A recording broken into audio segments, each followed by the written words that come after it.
Então, gente, hoje eu venho aqui, né, trazer uma reflexão de um assunto que está bem em alta, né, que veio, graças a Deus, à tona, né, que a gente está, que as pessoas estão comentando bastante, né, que veio através de um influencer, que é a adultização das nossas crianças e dos nossos adolescentes, né.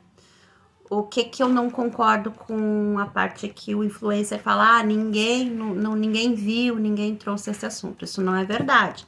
Muitas pessoas sérias, né, trouxeram já esse assunto à tona, pelo menos uns 10 anos eu venho ouvido falar, né. Agora, talvez por se tratar de um influencer, né, mais em alta, né, no momento, né, o pessoal abriu o olho. Mas é isso, gente, né? Graças a Deus que veio à tona, que estão falando sobre. Mas isso não é assunto que estão se trazendo agora. Estão se trazendo há muito tempo. Só não foi dado a devida relevância que deveria ter sido dada. O que eu digo? Eu digo para os pais, né, dos meus alunos, que eu trabalho com adolescentes, que o celular é rua. Que é tão ou mais perigoso do que tu deixar o teu filho na rua. Eu ainda acho o celular mais perigoso porque na rua tu ainda consegue ver alguns metros de ti se tu tá ou não correndo perigo. Tu consegue correr, tu consegue pedir ajuda, né? Só que no celular não, no celular as pessoas se camuflam como elas bem entendem. E ali então as crianças, os nossos adolescentes ficam expostos a aliciamento, a substâncias ilícitas, pornografia e tantos outros perigos que tem, né? Que a gente nem consegue numerar. E ali, tá ali, a gente, muitas vezes os pais estão achando, tá em casa, tá, mas tá tranquilo. Não, não tá, gente? E aí, muitas vezes, quando vem seguido uma tragédia, de qualquer coisa ruim que aconteça nesse sentido, os pais vão começar, e se eu tivesse feito tal coisa? Se eu tivesse visto, né? Mas como não existe realidade paralela, né? Principalmente para as tragédias que acometem muitas vezes as nossas famílias, né? Não tem como. Então, vale a precaução, vale a supervisão, sim.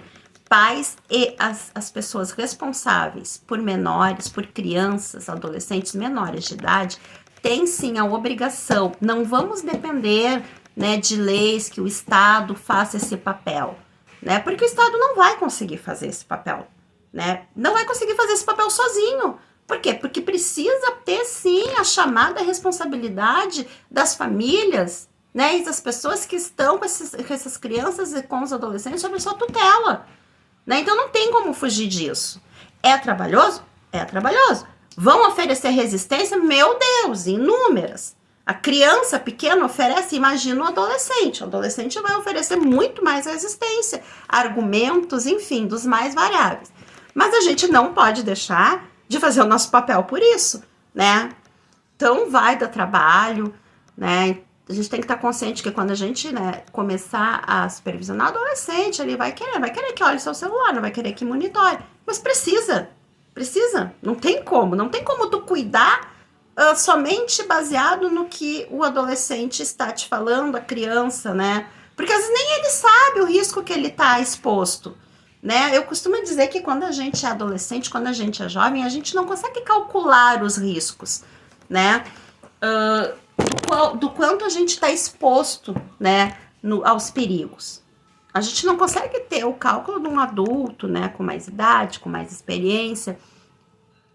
Então é isso, né? Essa é a reflexão que eu trago hoje para que a gente fique mais atentos, né? Para a gente participar, para a gente estar sempre junto com os nossos filhos, com as crianças, os adolescentes que estão sob nossa tutela, né? Para que a maldade não consiga alcançar, né, de forma trágica, tá, gente?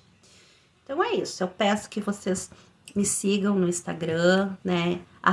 @voz para o azul, entre batalhas e abraços. Aqui no YouTube mesmo, no Facebook, né? O mesmo nome, Voz para o Azul, entre batalhas e abraços, certo? Peço a colaboração de vocês para que a gente sempre possa trazer esses assuntos, né? Que dizem respeito à nossa criança, a nossa criança neurotípica, a nossa criança típica, os nossos adolescentes.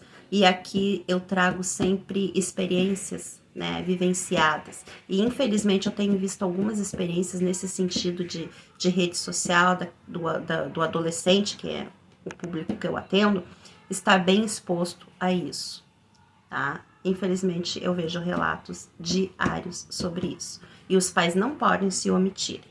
Ah, eu não posso mais com o fulano. Gente, como não? Não tem, não pode. É teu filho. Eu sempre digo para os pais que eu, professora, a escola quanto escola, nós somos transitórios na vida daquele adolescente, né? Os pais não, os pais é um vínculo para sempre.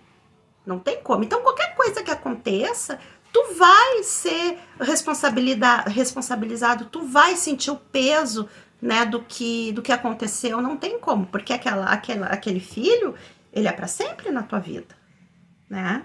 Então é isso. Vamos chamar a responsabilidade para nós.